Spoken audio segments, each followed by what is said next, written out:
You know, war dialing was perhaps one of the first things we did to be able to go out and attack networks by trying to find, just by dialing phone numbers, live systems. You know, where a person didn't answer, but I got the actual computer or the system to answer. There are a lot of tools that we've used over the past several decades in being able to do that very thing, to be able to reach out and scan networks.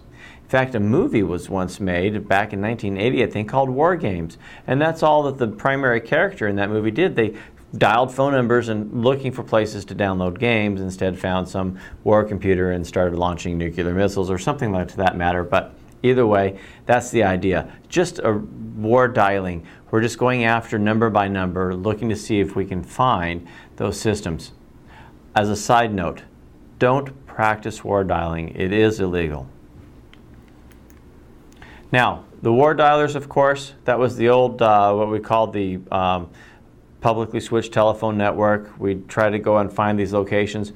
Why do I care? Well, we still have a number of networks where you can dial into that network. Large corporations where employees don't go through the internet. They don't go through any other service other than just dialing a phone number from wherever they are. So we have to look at those aspects of our systems and what are they secure. Also remember that there are users who might, for whatever reason, still be using dial-up from their desktops while connected to your network. You know, maybe they're trying to get away from your security that's preventing them from downloading music, and so they make their own dial-up. And of course, we still have people that can dial from one router to another router that are routers making the phone calls through some other network or system. We just want to know what is out there and what can a hacker be looking at if they're doing a war dial against us. So one of the tools we use is this one you see here called THC Scan. Again, it's one that you'll have to put some faith into that it did its job, that it worked, because again, remember that actually war dialing right now is something that would cause you a lot of problems. So then there's the ping. The idea of ping, maybe from submarines sending out these sonar pings, hitting something, waiting for that reply back, letting me know that there's a live system out there.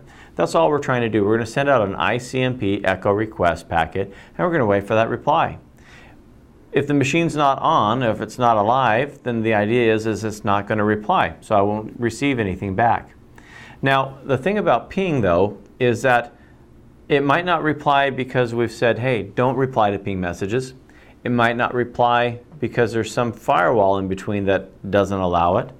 It might not reply because it doesn't know what route to take to get back. You remember that ping was meant for us to test our own network connectivity, for us to troubleshoot our networks. And so there's other reasons besides not actively having a machine at that location that a ping might not come back. But a reply certainly means something's there. So it helps us get an idea of our network traffic. It allows us to make connections, to resolve host names, and there's a lot of tools that we can use that'll help us be able to go out there and send these pings. And if you don't want tools, you can do it manually. The great thing about a tool is it does all the work for you in one shot. One tool is called Pinger. We'll try to take a look at that. All it does is allow me to put in a range of addresses, set a timeout. How long will I wait for that reply? How many packets am I going to send? And then I just hit ping.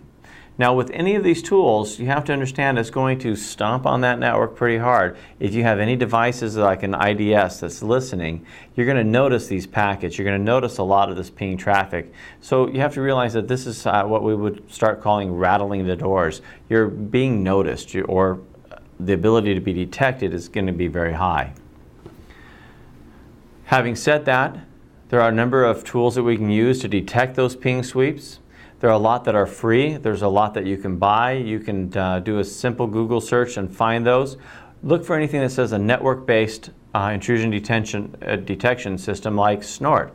Go for some of the programs that you get from just your personal firewall packets that you can download at home. Obviously, there are a lot of network and enterprise-wide solutions, again, that can listen, monitor, and look for those ping sweeps. A lot of you that deal with firewalls on the perimeter of your network probably have log files that are filling up every day with hundreds or thousands of different ping sweeps being done throughout your network for no other reason than people out there seeing what's alive, what they can find.